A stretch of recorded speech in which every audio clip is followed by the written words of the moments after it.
venues for jazz. This is Dee Alexander. I'm so happy to be here with you. Thank you so much, Gail, for asking me to be a part of this platform. My name is Dee Alexander, for those of you that don't know me. I'm born and raised and still live in Chicago. Chicago is my home. I'm a homegirl from the West Side, just like Gail Boyd is also a homegirl from Chicago. Hey, West Side. Anyway, I'm so happy to be here with you just to share a little bit about myself for those of you that don't know me and to get to make some new friends, hopefully. I was born and raised, as I said before, on the west side of Chicago, and I currently still live on the west side of Chicago. And I'm happy to be a part of this Chicago scene. Although the pandemic has shut everything down, but it has not shut down the spirit of the musicians and the music scene here. We know that things are going to turn around. I know that it will. And when it does, we'll be ready because we'll, take this time to prepare for um, the race of getting our music out there, getting the message out there, and just making people happy through music. Um, I um, I love jazz. I love all types of music, and I really don't like to be pigeonholed. But most people usually refer to me as a jazz singer. But growing up in Chicago, I was actually exposed to all kinds of music. But the first music that I was exposed to was the music that my mother played. My brothers and I were awakened many mornings to Ella, Dinah, Sarah, King Pleasure, Coltrane, Miles Davis, you name it, we've heard it. But going through school, we were also exposed to the soul music of James Brown, Aretha Franklin, the Temptations, the Miracles, Jose Feliciano. And so I'd like to think that I have a pretty well rounded um, taste in music, if you will. I love country and western music. If it's good, hey, if it's good, I love it. I went to school here on the west side. I went to Providence St. Mel High School. That's where I graduated from. I spent a couple of years at DePaul University, and I also went to Columbia College where I studied radio and television. And currently, I'm blessed to be a part of the WFMT Jazz Network, where and it's wonderful because I'm still engulfed in music. And this is a different platform because I'm a performing artist, but now I get an opportunity to listen to and to play for the world music of so many great artists that I've come to know and love.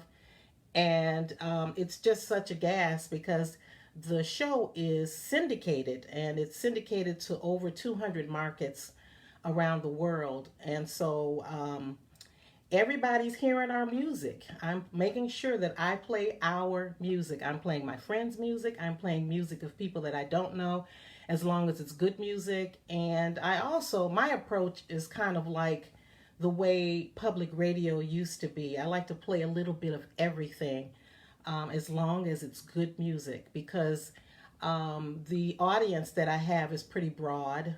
I get emails all the time from people from all around the world thanking me for playing the music that I've been playing, music that they've never heard before, alternative music. I play a little bit of AACM Art Ensemble, and then I'll play some Tony Bennett, So it's all good, and it's all the music that I was raised on. So I try to keep an open mind and an open ear for listening out to great music.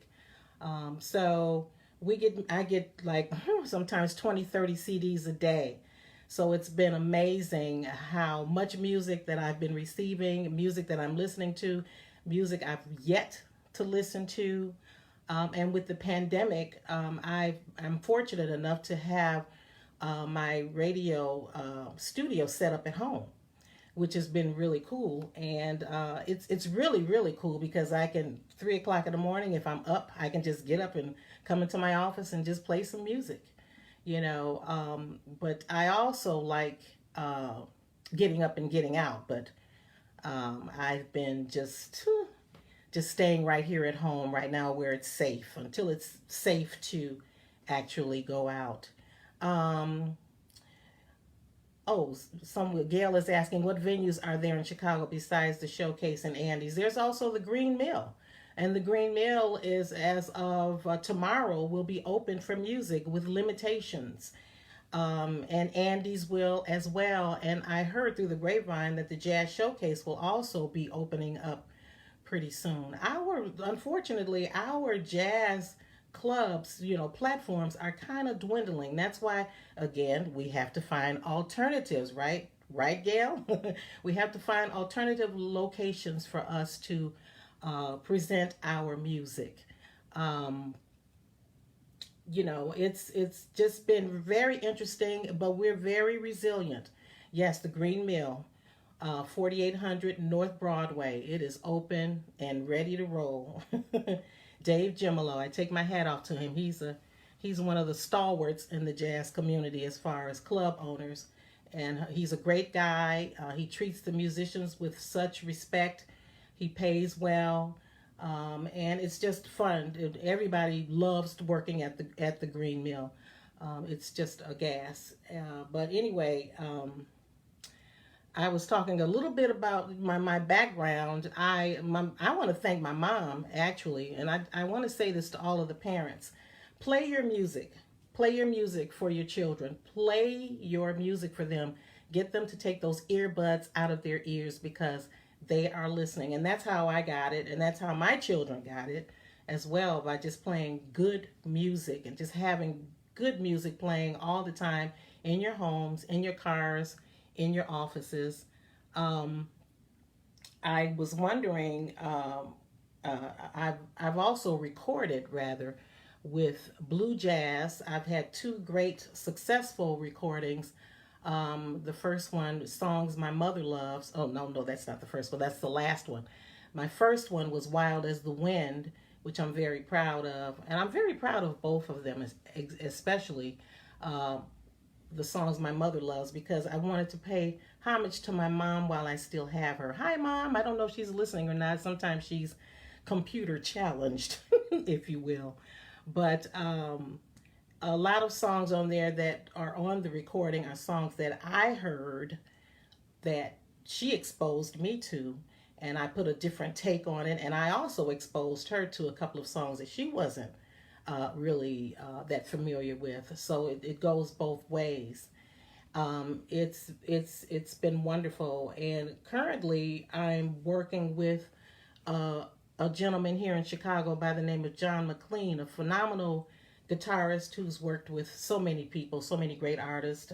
He's worked with Kurt Elling, he's worked with Alison Rubel, Grajana Agushchik, and now we're working together to do a project whenever it's safe. We're planning on going into the studio to, we have a project that's, it's all about love, because after all, love is the answer, right?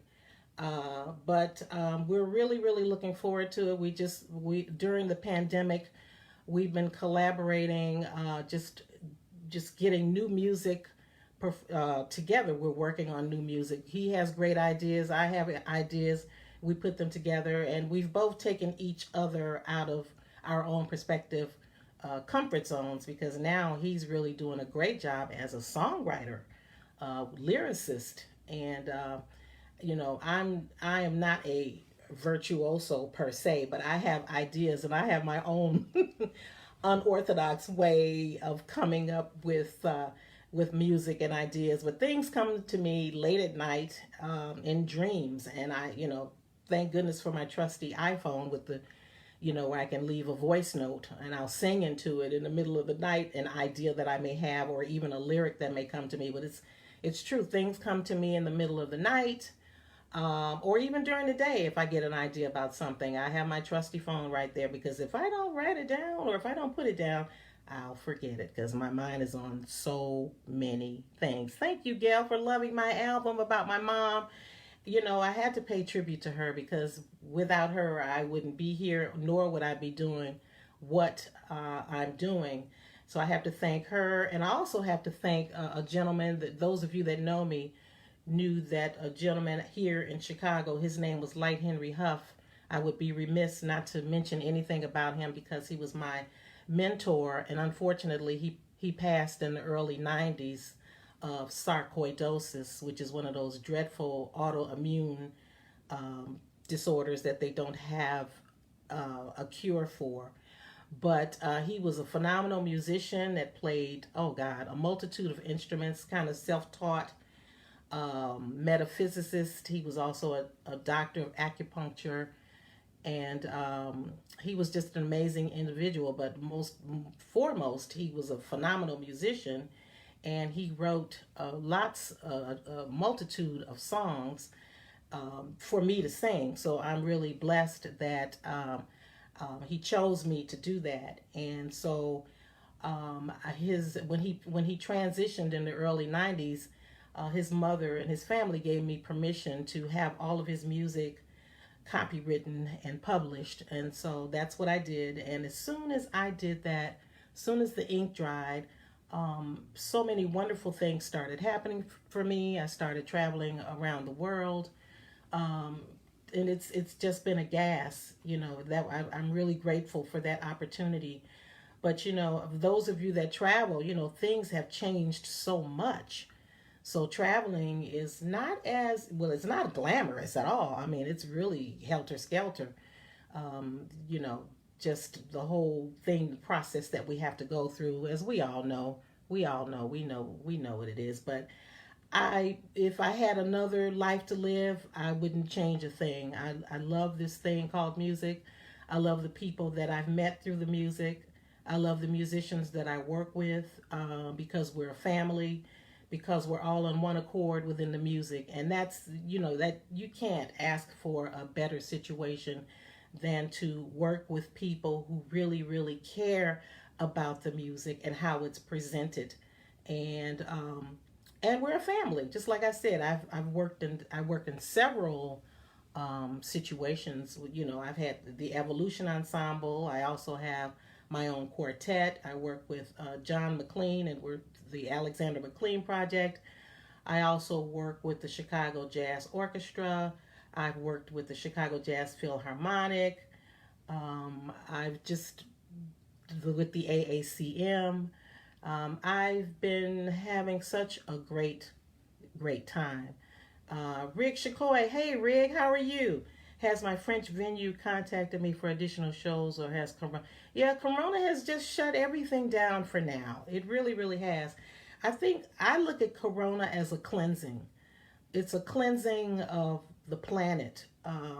We should cleanse our palates. We should cleanse our spirits. It's not going to always be like this. And I think that we should use this time wisely, because when it does open up, we should make ourselves, prepare yourself to be ready to do what it is that you have to do. Um, but I'm prayerful and I'm hopeful. Everything is going to turn around. It has to. And it will. Everything changes. Nothing stays the same.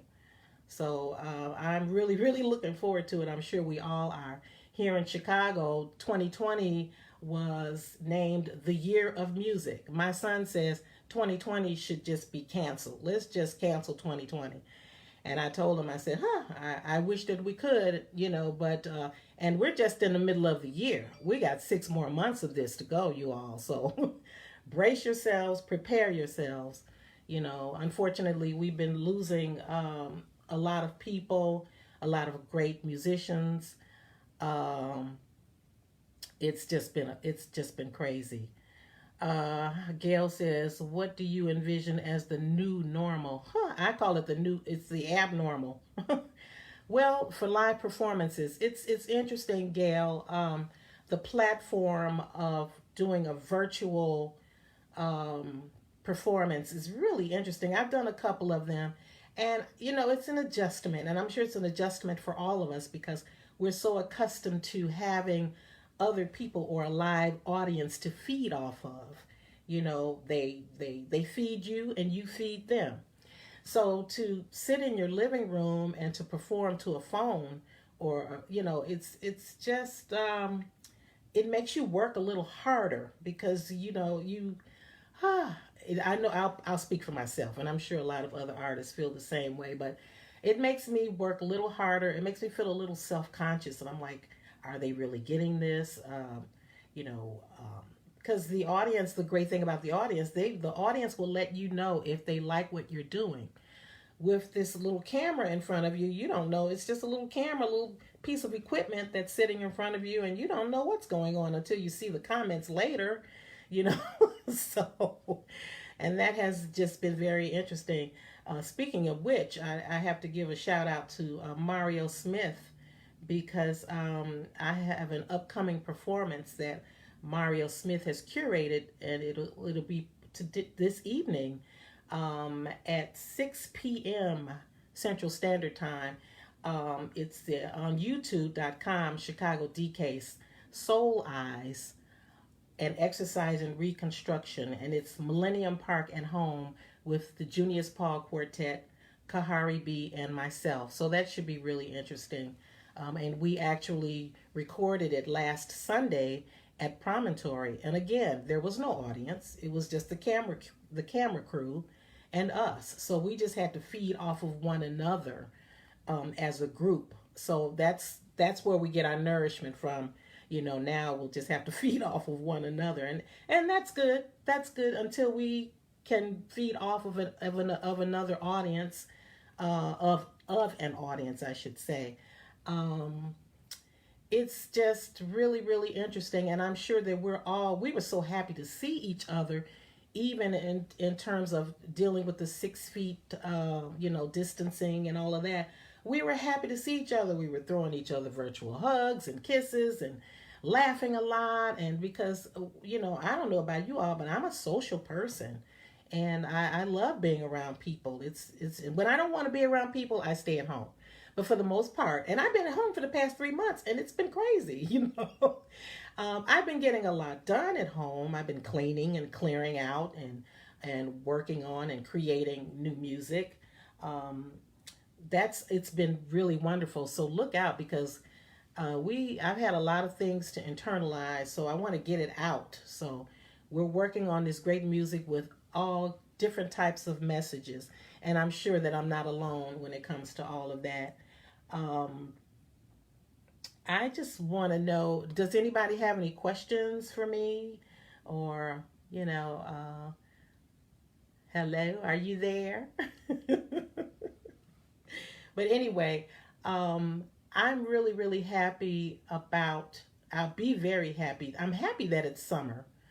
I am happy that it is summer, but the bad thing is um, being in the house, because I'm kind of afraid of the opening up situation. I'm just not that geeked to get out there so soon, to get out into the world. I just want to just take it easy. Rick Shakoy, tell us about your vocal warm-ups and how they may change from 30 years ago. It seems your voice has gotten more full, richer, and a bit lower. Moi. Oh, well, Rick Shakoy, with age, gravity, let's say that, vocal warm-ups, as well as my friend John McLean would say, the honey in the voice. You know, vocal warm-ups. I'm not really a vocal warm-up person. I'm sorry to say that, but what warms my voice up is just basically speaking. I try never to raise my voice. On performances, I generally drink room temperature or hot water. I drink room temperature water on a regular anyway, even during the middle of summer. I know I'm weird, but I don't like drinking cold. I don't like cold things, like even ice cream. I love ice cream, but it makes me cold, and it's not good for my voice. I had an issue with my throat. It was like kind of like a little parathyroid thing, but I'm pretty much over that now. Thank God. Hopefully, knock on some wood here. Um, I'm not ready for anything. Hey, Tammy, how are you? Tammy McCann, that's my girl. What is the next show I'm working on? I am actually doing something with the Chicago Jazz Orchestra. I just found out August 7th at Navy Pier. Yeah, I'm really looking forward to that. What's the next thing that you're doing, Tammy? Queen Tammy. So glad to see you on here with me. Um, Tammy McCann, another phenomenal vocalist. I'm sure that I don't know if you've been on this platform, Tammy, but you certainly should be. Thank you, Luciana. Wishing you great health as well. Yeah, we got to keep ourselves healthy. It's very important that we keep ourselves healthy. My body is my instrument, so I try to take care of it. I know I need to be working out a little bit more. Yeah, I will. I'm walking and I got some weights, that I'm going to be working with. But just to keep ourselves healthy and, of course, getting enough rest. We got to definitely get rest. And I've been really catching up on my rest as well. Um, um, Tammy's coming on next week. Oh, great! I'll be listening out for you, ladies and gentlemen. Tammy McCann, another phenomenal vocalist. There's so many great vocalists that are. I saw that you had um, what's her name? I can't even think of her name right now. The husband and wife team. They were just on. I love them. I love them. And their name. I can't think of their name right now. What is the name of the group? Gail. um, their name escapes me for some reason, but I love the husband and wife. He's a drummer and she's a phenomenal vocalist. They were on yesterday, if I'm not mistaken. My mind, I got so much stuff on my mind right now. But anyway, are there any other questions? I'm wondering. Okay. Well, I'll just keep talking. Thank you. Gene and Marcus Baylor, the Baylor Project. Ah, I love them. I love them so much. Thank you, Tammy. They are great. They are phenomenal.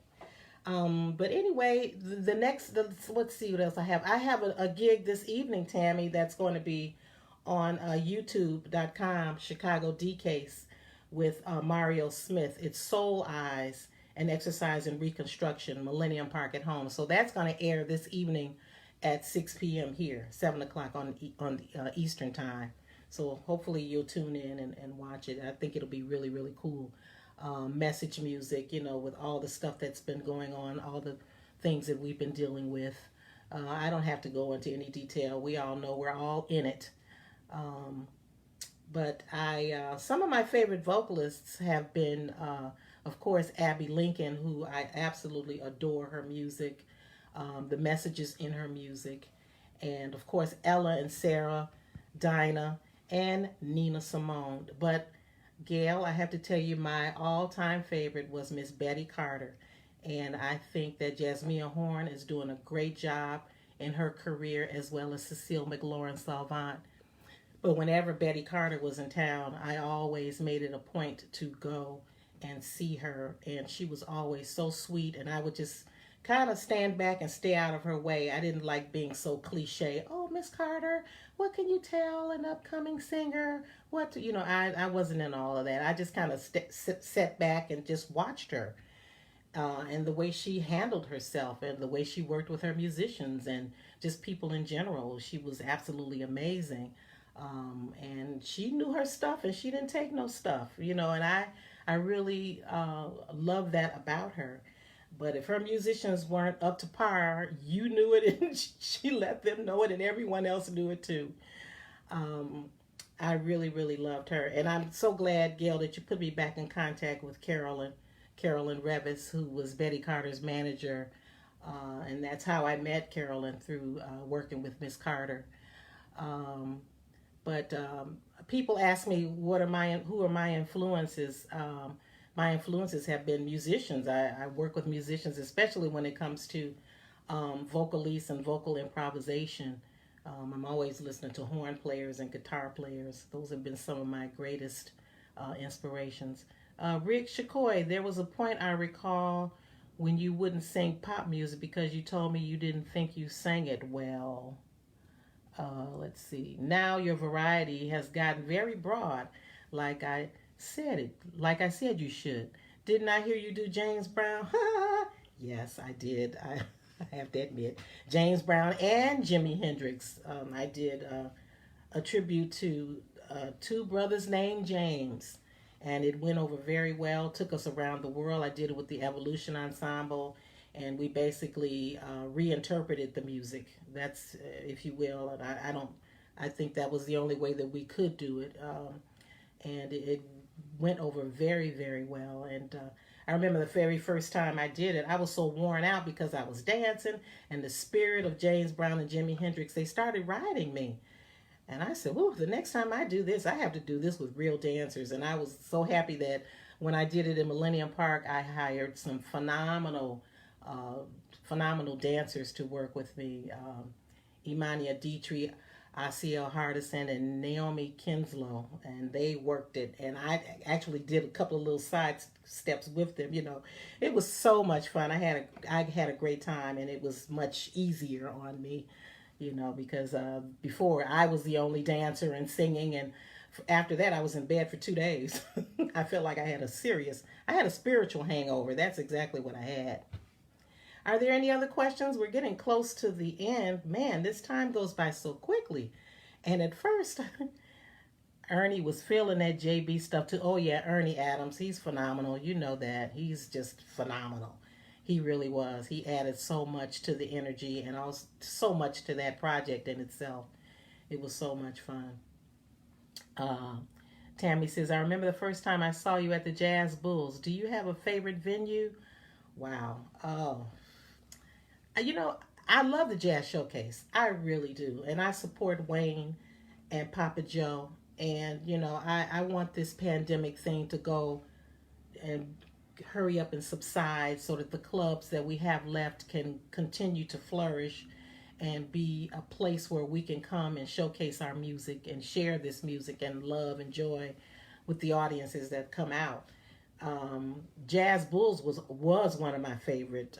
It was God, I cut my eye teeth in that place, and I miss it a lot. But things change. Everything must change, and everything does. And so we'll see, everybody. Like Abby Lincoln would say, live every minute, put yourself in it, because this is your life, and that's how I sign off on my jazz program. Live every minute, put yourself in it. This is your life, and this is jazz. I hope that you're able to pick up my show in your respective. Oh yeah, I do need to come to New York. Yeah, well, somebody has to invite me to New York. I would love to come to New York. I need an invitation. Gail, make it happen. We'll come. I'll come. We would love to come. But want things to be there's some sort of normalcy, because even getting on a plane now is more than a notion. I mean, it was always a notion. I was always concerned about sitting in a plane with that recycled air, especially when you were going overseas, more than a notion. Um, but anyway, I wish everyone the best of health, love, and happiness. And we are resilient. We're human beings. We're going to look back on this and say, wow, remember 2020? Whew. And it was a milestone year for me. After my birthday, it seems like all hell just broke loose. And I'm like, I'll never forget 2020. I don't think any of us will. But there's so many good things that are also going on as well. We're losing people. We've lost so many great people, family members, artists, musicians. But babies are being born. But I'm also concerned about what kind of a world will this be for our children. You know, and this time has got to be really, really difficult on children. But I believe that they come here equipped to know how to deal. They're strong. These children are strong. Don't underestimate them. But this is some kind of world for them to be coming into. But there's a lot of great things that are going on. We just don't hear about it enough, especially in the news. We have to create our own goodness. And but I want to thank you all for spending this time with me. My name is Dee Alexander. I hope to be. Oh, by the way, if any of you have any music that you'd like to send to me to play on the air, please send it to my attention at P.O. Box 803121, Chicago, Illinois 60680. I'm always getting music. I play everyone's music, and I really appreciate you. Thank you so much, and God bless.